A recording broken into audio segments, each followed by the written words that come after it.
Hi, family. Welcome back to this week's episode of The Gold Corner. My name is Joel Ojeda. I'm also known as the Bearded Ref. And I created this channel as a platform where parents can come and speak about our warriors and share our stories and keep our warriors' memories alive.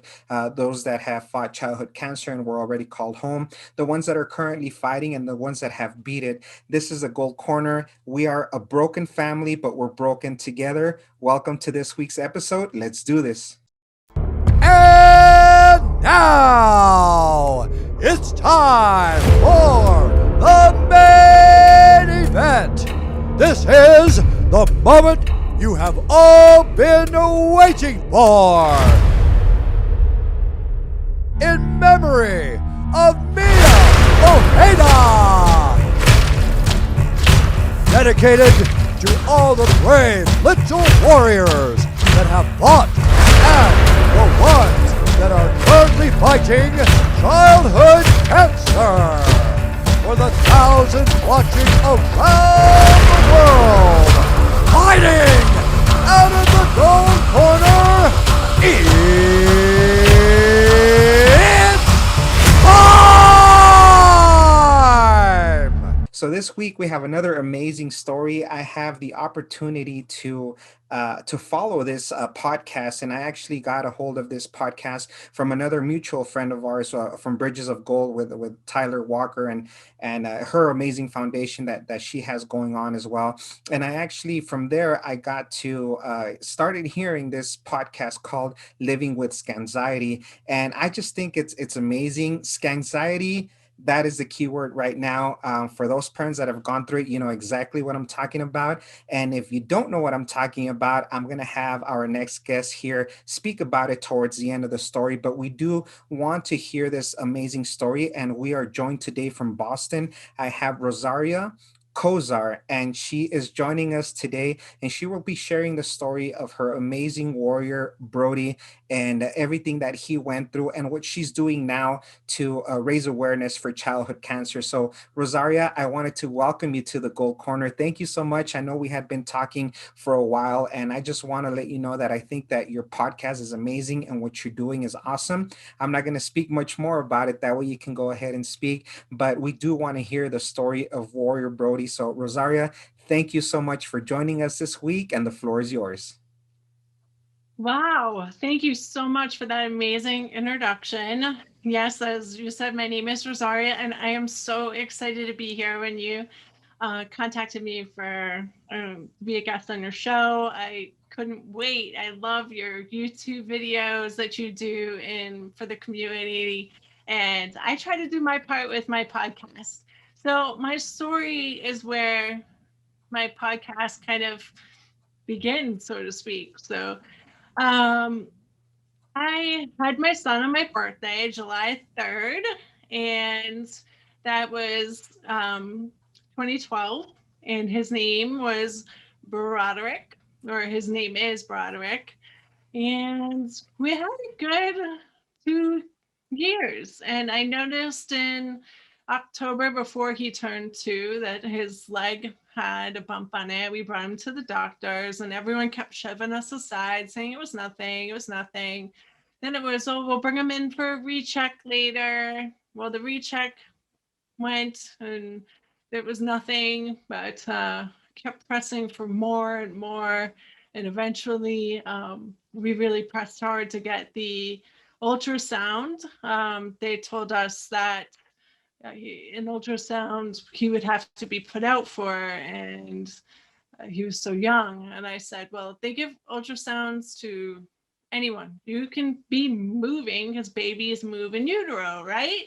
So, good thing I fought for it because immediately I knew there was something wrong. The tech got up and ran to the phone and phoned in, and they had this conversation. I didn't know exactly what was wrong, but then an MRI was ordered. So we knew something was really wrong at that point. And he was uh, just turning, he was almost 2. He was 23 months. And so he was diagnosed on June 12th. And we brought him in to Boston Children's. We have so much respect for them. the orthopedics on June 2nd, which is my husband's birthday. And we were told that he likely had cancer. They didn't know exactly what type. I think that they could probably assume, but they didn't tell us. And then on June 12th, we had a diagnosis and his first treatment. So it was a very quick turnaround. We quickly changed care because we didn't believe in the team that we were working with at the time. I'll refrain from mentioning names or hospitals, but we really liked Dana-Farber and the service that we got there. We couldn't thank the team that worked with us enough, despite the outcome, because Brody did pass our journey. So Brody was born, and he was born a little underweight, but he was fine, and he was meeting all his milestones. He was so cute. He had little ways about him, and he would drink from his bottle. He would put his hands up against his eyes, and he had a snore, and he would get hiccups, and sometimes they were just babies hiccuping. It's the cutest thing ever. And yeah, so his favorite food was bananas. Typical kid. We didn't do any TV until he was diagnosed, and we utilized an iPad, which I heavily suggest for any parents. So Brody just had a normal upbringing. I worked, and he went to the daycare where I worked, and I couldn't thank them enough for allowing him to get into that daycare. And it's very competitive to get in. And he loved his teachers. He was a little spitfire. He knew what he wanted, and he knew how to get it, just to, kiss up a little bit. I remember his first steps. I remember him first crawling. I remember everything about him. I remember his favorite outfits. He used to like to wear plaid outfits. He was and he was smart. He was so smart. And just thinking about it, he was really kind to everybody he met as well. And one of his little things that he used to like to do was rename things. So instead of my mother being Meme, she was Mimi, and just all different names for different people. For some reason, my sister, who was his auntie, became Yaya, which I think is Greek for grandma, but he came up with it and it just stuck because he was just that kid. He was just so cute. So when he was diagnosed, he had been diagnosed with alveolar rhabdomyosarcoma. And in the beginning, we sat down, and you usually have flight, fight, or freeze when you find out. We were in a room with about 10 doctors, and we were stuffed in. It was pretty stuffy in there. And this is when they confirmed what type of cancer it was. This is after they told us it was likely cancer. And so they told us that he would need a series of treatments, and one would be the removal of the site, and that meant amputation. We were also told that the radiation that he would get would disrupt his growth plates because he was so young. So he wouldn't grow past a 4-year-old, I think. They call it a stump. I never got used to that word. It was always leg to me. That wouldn't grow properly, and his hips wouldn't grow properly. So he would definitely have problems throughout the remainder of his life, mobily. He had a 30% chance of survival. What else did they tell us in that meeting? It's kind of a blur, but I was definitely in fight mode. My sister was there. She was speechless. It was like we all had fight, fight, or freeze. It was all in one room. And eventually the doctors just told us, you guys should head home and process. And we headed home, and there was not a peep in that car the whole ride. And so my husband and I remained absolutely silent. And of course, we had a child in the back that Brody, his full name is Broderick, and he had no idea what was going on. Obviously, he was too young to know. And we got home and popped him in front of the TV because none of us could face him without crying. And everyone in my family was there, my mom and my dad, not everybody, but my mom and my dad, my husband, myself, and my sister, and we were crying. And my next door neighbor's grandson had just been diagnosed with cancer as well. And so she came over and she just, and at that point, what that is anticipatory grief. So we were stuck in that stage. So we went through the fight, fight, or freeze. Now we're in the anticipatory grief. And she came over and she kind of just shook me and said, and her name's Rosemary. She's amazing. She shook me and said, you know, see that boy over there? See that little boy? He's alive right now, and you need to enjoy him and support him and be there for him. And that's what we did. And for some reason, that just hit me, you know, the right way. I won't say it solved the problems because I definitely still struggled a lot. And I think any parent that goes through this understands, and I don't think I'm alone on this, but maybe I am.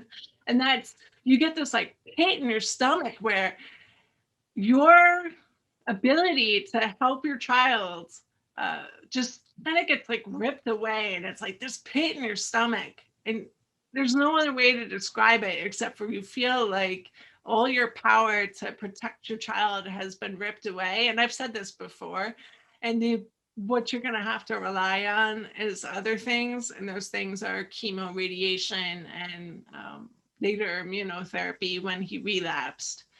So we did all of the treatments, and throughout the treatments, they said that he was the chemo poster child because he had more good days than bad days. And we made sure on those good days, he didn't have many choices. He had to go through treatment. So we made sure those good days he had choices. So he could choose to go outside and play, or be inside and do an art activity, or just choices. We would give him three, or watch a TV show. So he would usually choose one of the three and then be satisfied. He had naps every day. He went backwards a little, and he started finding a lot of peace suckling on bottles. So he would call them baby bottles, and we would just fill them with milk or juice or whatever. And that kind of gave him solace to be able to do that because he was never a thumb sucker. So I think going back to the bottles was a good thing for him. And I wouldn't discourage parents from doing that with a young child, or even pacifiers if you needed to.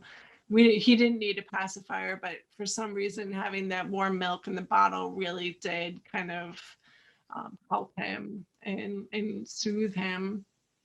Uh, he was still, his usual kid self, and loved everything that kids do, from Oreo cookies to Curious George. That was one of his favorites, and that remained one of his favorites. He had a little girlfriend in school, and they kissed. The only boyfriend girlfriend. And he would come home and talk about her and how much he just loved her. His second birthday, that was difficult. We didn't have a big one because we were just too depressed to put on anything. And he loved Big Bird, so we did Sesame Street, and he loved his cake. He had a Cookie Monster cupcake, and he just went headfirst into it. So he loved it. And at this point, he wasn't really suffering from nausea or anything. And like I said, they called him the poster child for chemo. So his side effects weren't tremendously bothering him. They did, but he gets sore muscles. And on the days where he had to have this intense chemo and chemo pills, they were really bad, and he was vomiting. So it wasn't perfect by any stretch of the imagination. He didn't lose all his hair. He had peach fuzz, and he liked it, so he kept it. But in some cases, I've seen quite a few cases where kids are left with peach fuzz versus completely bald heads. Plus, I think shaving it would have been painful because his skin was super sensitive. Um, One of the things he used to love is we would go out to eat, and of course, I was like sanitizing everything, almost like we are now with COVID. And he would love just pouring table salt. And I guess that's something when you get chemo that you really like. So he would pour table salt and he would have that with his meal. He would add salt on everything. He was just so adorable how he did that. So he had his amputation on October 18th, and October tends to be a really kind of bitter month for me. I have a hard time because he passed on November 4th of 2017. Sorry, 2015. And that was nearing his very end. So trying to, because I have a son now and he's young, and trying to kind of maintain that um, behavior around Halloween is difficult because not only was that a period of time where he had his amputation, which is called a knee disarticulation because it's the knee down, but also he was incapacitated for the last week, which was definitely the week of Halloween. Um, and so he had his knee disarticulation. We tried every way to prepare him, every single way. We used a bear with the leg that gets removed. We had to meet a girl, the young girl, a little bit older than him, that had osteosarcoma and had a knee disarticulation. And she showed him, and this is going to happen to you. And but explaining it to a child that is just like not even 2.5 is next to impossible. They're not going to understand it. It was awful. When he woke up, he just kept screaming, "Oh no, oh no." He didn't know what happened. And eventually they said, "Do you want us to put nerve blockers in?" I said, "You didn't offer that to us in the beginning," meaning him, because the nerve blockers, he was in so much pain. He would wake up every 30 minutes screaming in pain. And I absolutely was mind blown that they didn't offer the morphine, not the morphine, the nerve blockers before then. So, of course, we took the nerve blockers when they asked us. And that seemed to help a lot. He would instead wake up about every hour and a half. And I also requested the machines be shut off.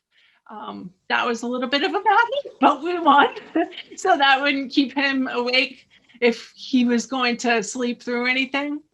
And I slept next to him as best I could by putting one side of the bed down, and he was on the other, and that seems to help him. And my husband was and slept on one of those really super duper uncomfortable pull out chair couch things. I don't even know what to call them. They're horrible. And I think that both of us were just traumatized for him. And he couldn't get a prosthetic right away. I mean, you have to heal. He adjusted rather quickly, I'd say. Within a month, he adjusted to not having it. But during this time, he started getting radiation. And radiation inflames the area, so we had to wait until radiation was done. So he went from October 17th to February, I want to say, till he got fitted. And I want to tell parents, if you have a young child, do not tell them they're going to get a new leg or a new foot or a new hand or arm. Do not tell them that. That was the biggest mistake I ever, because he really thought that he was going to go in and get a new leg. And I should have used the term prosthetic. I should have looked it up in books with him, but you can't be perfect during that time. However, I will definitely say, don't say they're going to get a new leg. Or so we stayed during the time of radiation with Christopher's Haven, and that is a Boston, Massachusetts, in the United States, place that children with cancer stay. We were lucky enough to be visited by some stars. Chris Evans came, and Chris Pratt at one point. I think that my husband and I enjoyed that more than Brody, just a guess.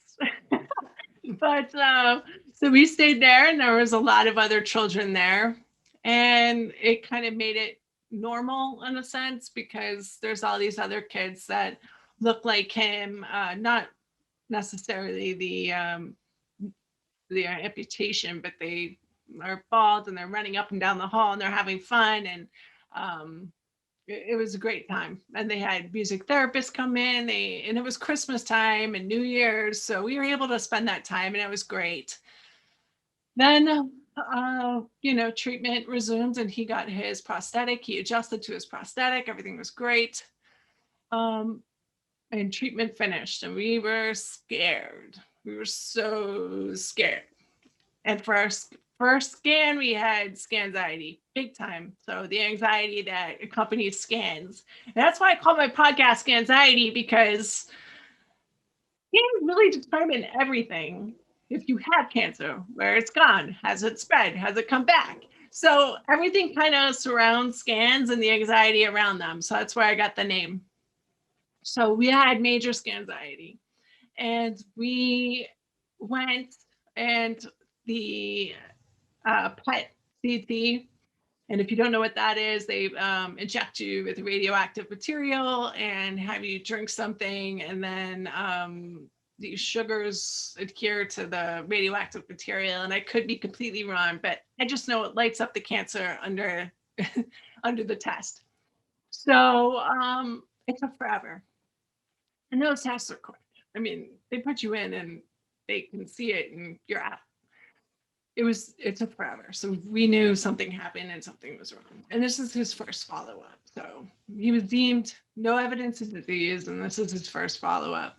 And he had a mass. It was back. And the problem with any cancer, but specifically rhabdomyosarcoma, is it changes. It's almost like one of those viruses that goes away and then comes back as a super virus. I guess that's the best way to explain it.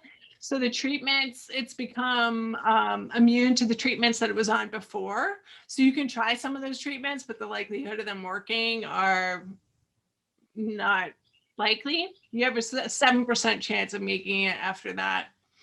And so we treated him a little bit, and it was in a place that was already radiated, and they were really, really shocked that it was in a place that was already radiated. We were too. And it didn't shrink with the treatment. It kept growing.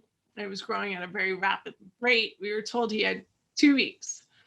My husband scrambled and looked for different forms of or secondary ways of taking care of the treatment that are new, or being around the world, like that, just basically new treatments that might be under studies and stuff like that. So he looked, and they had this immunotherapy study, and we tried the immunotherapy. It was really hard on him. He felt like he had the flu the whole time. He couldn't really voice it. We had palliative care the entire time, and palliative care is not hospice. Palliative care is basically, if you look at it, it's the care that you can have throughout the whole treatment, all the way up until the end. And if you move to hospice, that's a different end of life treatment, and you can include palliative care in it. So we had palliative care the whole time. And then we used that same company, Notre Dame PD Pals, to do the hospice portion. So we found out that he had 2 weeks, we told people, and we had the palliative care team, social worker, she went in and she told his teachers, and I think I was still in denial. Like part of me was thinking this immunotherapy is going to work, and but then at the same time I was telling myself, "Oh, I'm completely ready. This is going to happen." And I was definitely in denial. Like looking back on it, because it was so long ago, I can now say to myself I was in denial. I As much as I voiced I wasn't, I definitely was. Which is common, and who wouldn't think that, right? So we brought him into the hospital. His temperature went up to 106 or something, and they sent him home, um, to us, obviously, from daycare. And you might be asking, why is she sending him to daycare? Well, it's the only place that isn't the hospital that he could be around friends and normal kids. So there was 2 days a week, and those were sacred days. In fact, our care team was so awesome. We worked it out so that his blood count levels would be high during those 2 days. And with COVID, we wouldn't be doing that, but um, back then we had the opportunity to, and we took advantage of it. And when I was around, it was like, oh, is something medical gonna happen? And when Daddy was around, it was the same way. So giving him the opportunity at daycare was really, really probably the best thing we did. Uh, but I would have preferred him to be home with me. But I'm very happy that I did that for him, because it made, I'm gonna cry, made his life better, I think, when he was here. So we did that. And then we had a birthday party for him. It was his last one. So we wanted to have the biggest bash that he possibly could. So my coworkers helped me pull together a, like I told you, I'm gonna cry. All right, so a Curious George birthday party. And oh my God, everyone came together. It was amazing. I couldn't believe how much everybody came together. And oh my gosh, give me a second. Everyone came together. We had a blow up house. This guy with reptiles come because he loved turtles. We had these two clowns come, and I told them he hates clowns.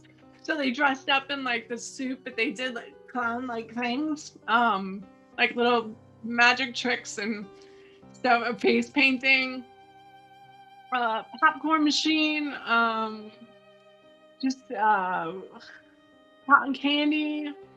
Um, we had somebody make the cake. It was amazing. And I'm sorry I'm making you cry. Oh my God. And all his friends came. He was so happy.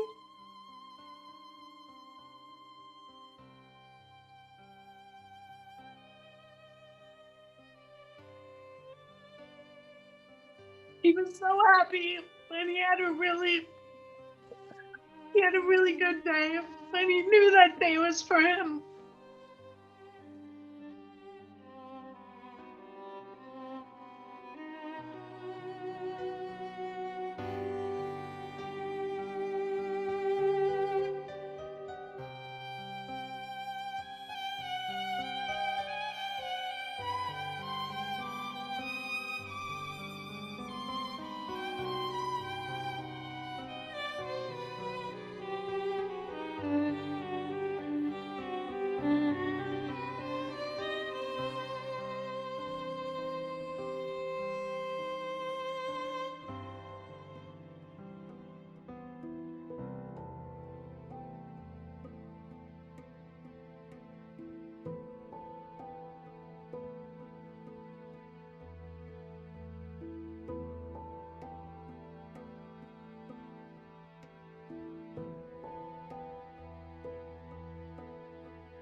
He knew it was for him. And the kids had all these sorts of games to play, and he just knew it was for him. And about a month later, things started going downhill. And he was little, so just to give you an idea, he wore like toddler size 3, toddler size 4. And the reason why I tell you that is because when I tell you the size of his tumor, it'll bring a little bit more understanding. So when he died, his tumor was popping out of him. It was the size of like one of those Nerf footballs. And so he was at home with us. And he died peacefully. And the palliative care team would come. And they played music for him, sang to him, because we had hope that he could still hear. And if he could, she was playing his favorite songs. And of course, she was very emotional as well. So there was a lot of difficulty with that. And we didn't mind that she had to stop singing. I mean, I can barely talk right now. So yeah, he and then his heart stopped beating at about 2:15 in the morning on November 4th. So I don't know if you want to view it as the 3rd or the 4th, but it was awful. Yeah. And he couldn't eat at the end, so it was essentially on the death certificate they say respiratory failure due to the cancer that he was on. And then following his death, we have an amazing community that we lived in. We've since moved out to Boston, and the community provided services for us to have his tumor donated. Meaning they transported his body. And we gave very specific directions to the oncology team, and she watched his autopsy so that they could remove specific parts that we would allow them to take for research, because they had his original tumor and rhabdo changes. So then they transported him back, and this was all done for free. Like I said, our community was amazing. They provided the cremation and a urn. And they also would have provided service for us. We didn't want service. We wanted end-of-life ceremony. So we picked a really nice restaurant. Everyone had to wear the colors that he liked. And we played home videos of him. And everyone got up and talked about a personal experience they had with him. And we went and had his favorite foods. And I felt bad telling people that they couldn't come. And it was one of his favorite restaurants. And they had like a spare room kind of thing, I don't know, function room. So they put us in there, and I told them why and not to really enter that much. And they were very, very respectful of that. And they allowed us to light candles, even though we weren't supposed to. And so it was a beautiful service. They also offered to our community to pay for jewelry with the ashes. I guess some people make jewelry with ashes by putting the ashes into some jewelry, but that wasn't something that we were interested in. So we have an urn, and we couldn't fathom the idea of putting him in the ground with people he didn't know. So he'll be with us. And that's my story. That's his story. Rosaria, as you share the story, I mean, obviously a lot of memories do come up, and these are things that a lot of parents that unfortunately have gone through the same thing that you and I have gone through, Yeah. that they live with this, and even it's been 6 years, right, for you. I'm going on 3 years for me, and sometimes it still feels like it was just yesterday, Yeah. and I don't know, sometimes it feels like it's just yesterday, and then sometimes I'll get a feeling where I think I'm being removed, and sometimes I don't know, the anxiety of missing the way of that I would hold my daughter, or just anything like that, it kind of it gets you. And it's just something that unfortunately we're a part of this, and we don't, I mean, if we had a choice, obviously we wouldn't be a part of this, but Sure. I think that doing what you're doing with your podcast and me doing this, I think that obviously we're keeping our children's memory alive, and we're being a voice for other children that don't have a voice, and for other parents as well. Now, I did mention before we started the story about living with Scanxiety. You touched a Mm, little bit of what Scanxiety is, and pretty self-explanatory, right? It's the anxiety you get when you go through scans, and every single mm, parent that has been in our situation and is currently going through it, we have that. When you get scans, sure. you're not even comfortable, because you're thinking, okay, what if it came back? What if it's more aggressive? What if it's gone? You have that anxiety right there. So how did living with anxiety, how did that come about? Obviously you did touch a little bit about it, and how can people listen to your podcast?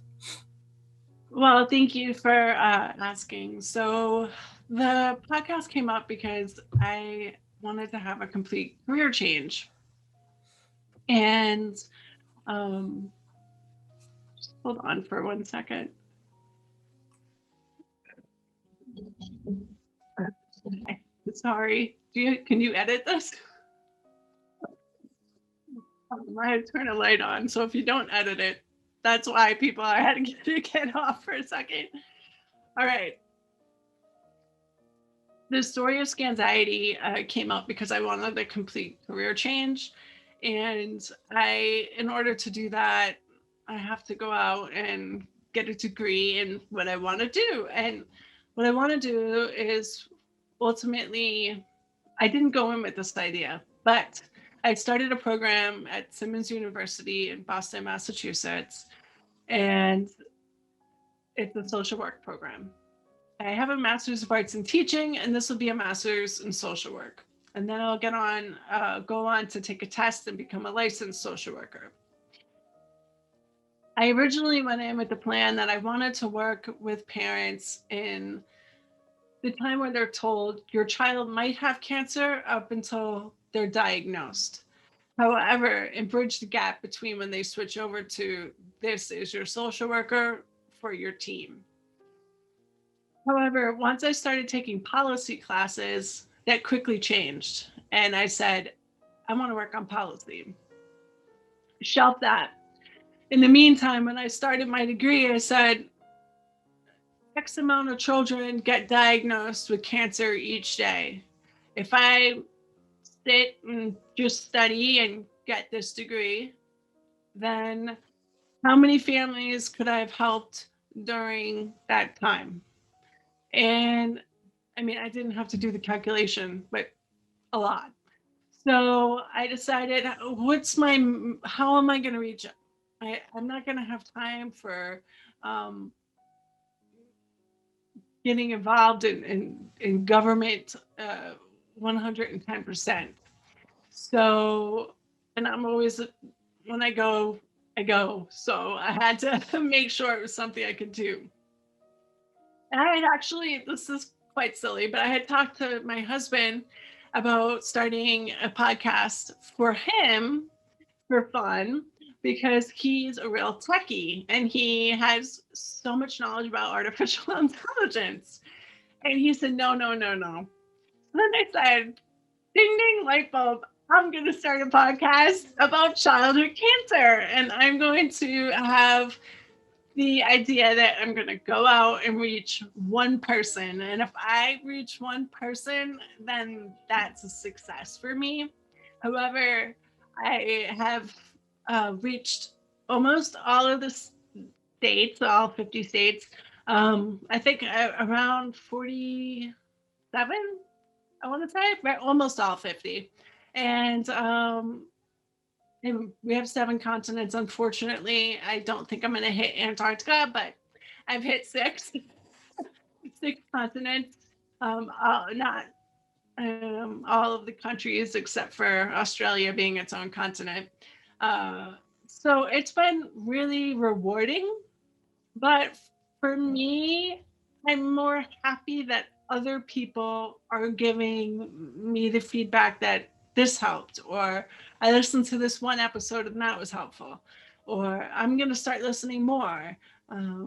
Just the feedback that I get makes me want to work harder, makes me want to do um, my quote unquote job and as a podcaster and get the voices out of other parents like yourself and nonprofits. We've done a number of nonprofits to get them out. And so that people can listen to something for 10, 20, 30, 45 minutes. And well, at the hospital, at home, or I'm available on TV, smart TVs. You can listen to me on iHeartRadio or Amazon or Alexa, Castbox, iTunes, Spotify, Sound, TuneIn, any podcast forum. And I also do post because I am myself hard of hearing. So I have a very special computer that has loud volume, and that's why I'm able to do this and able to podcast. So I also put my podcasts on, they're not video like this one, but they're just the recording and people can use the closed captions. So I do have that available as well.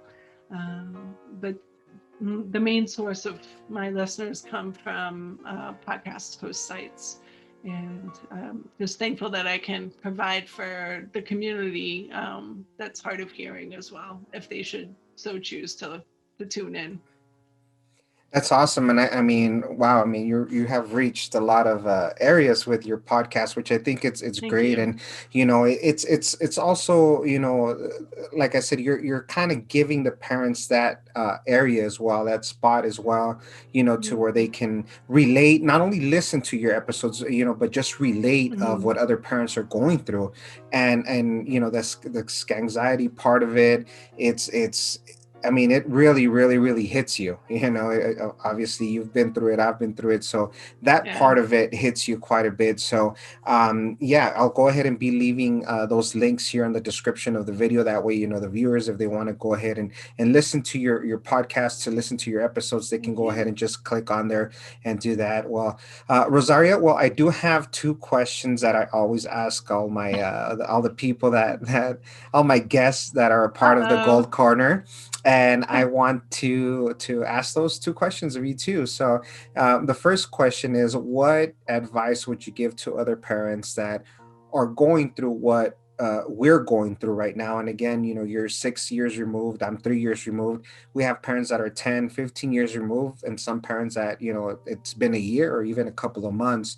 So, what advice would you give to parents that are going through the same thing that we are? And what advice would you give parents that have perfectly healthy children? Perfectly healthy in that they're in treatment. Well, no, that they have no, I mean, no treatment, no diagnosis, just Oh, healthy children. okay. Okay. I just wanted to make sure clear that up. Okay. So if you're grieving, stay away from toxic positivity, and that's people that will say everything is going to be okay. With time, things are going to heal. It could have been worse. They're in a better place. This is what God intended. All those things that undermine how you feel and how your grief feels, because you are the individual that is affected by your own grief, and everybody mourns the same, but everybody grieves differently. And remember that you are allowed to have your own way of grieving. And if you're in a relationship, um, or you're married, like my husband and I, we give each other space to grieve differently. And part of my grief process is helping others. And by doing that, I utilize the podcast. But his is very different from mine. And we respect. So that's the biggest thing I could suggest is if you want to maintain a healthy relationship, to really respect the boundaries. But also, for anybody that has a child, I don't like to think of grief as this chart. Instead, grief is it was presented to me on a different level, and grief is this circle, and all your pain is there, and it's just awful. It's there, and it's gonna be there forever. It's sad and it's true, but it's going to be there forever. But as life goes out, you're going to grow, but that grief stays in the center and it's just as painful. You're going to grow, you're going to grow, you're going to grow. Anniversaries are going to come, and then you're going to come closer. And so it's going to be this cycle of in and out. So if you're looking at that chart and you're saying, what? No, that's not me. You're probably 110% right, because the new way of looking at grief is that intense pain circle in the center of your life, in the center of your heart. And yes, you can build out. And it's okay to be happy, but you're still having that pain. You're not saying, oh, okay, my child is worthless because I'm having this happy moment. No, it's still there. Your pain is still there. And allow yourself to have happy moments. And if that requires you to go on antidepressants, don't throw them to the side and don't throw those ideas to the side. Do what you need to do to be healthy. And if that's part of your self-care, then that's part of your self-care. Also, if reaching out and talking to other people is part of what you need to do and heal, then join a group of grieving parents. Try to find one that's just for children with cancer. And my final thing is individual therapy should not go underestimated. It can help a lot, but you need to have the right therapist. So if you go in and you don't vibe with that person, leave, don't go back. Find somebody that you vibe with and that really works with people that are grieving or have depression. And it's nothing to be ashamed about, but get help. Get help. That's my number one thing. And for people that have healthy children, um, the other day I was sitting across the table after I finished my breakfast, and my son was playing with Play-Doh, and I just sat there and watched him, and I said, I'm so freaking lucky to just be able to sit here and watch my healthy, happy son just go to town. I'm making pretend cookies and rolling out his dough and having his fun. Enjoy those moments. Enjoy what you have, because some people are so desperate to have that back, and we can't. And my son is my surviving living son is no replacement for my son that has passed, and I would never try to measure him up to them up to each other. They're their own entities, and make sure you don't do that either with your children. And if you have a living child that is healthy, and um, be happy about that, enjoy them. But when you see somebody that's sick, you don't have to fill the uncomfortable feelings that you feel with words. Sometimes silence is best. And if your child is staring, they're kids. They don't know any better. Just tell them that they're sick and go have fun with them, whatever they're doing. And or just don't say anything at all. Don't recognize it at all, because we have to recognize it all the time, every single day. We do. I don't know a parent that doesn't mind it, but I do know lots of parents that are asked inappropriate questions a lot, and I'm sure that you were as well. So that's my advice. Definitely just relish in all the good moments that you have. Well, Rosario, thank you so much for that advice. And yeah, you're perfectly, right. Self care is very important, and that's something that I struggled with initially going through this, and then the guilt also. And you touched on that when you were giving advice. I would still feel guilty traveling. I would feel guilty doing any activity that would cause me to smile or to be happy, because Mm-hmm. I should be grieving, quote unquote. And that's what society has you as far as grieving. But, like you said, it's okay to grieve, and it's okay to have those days.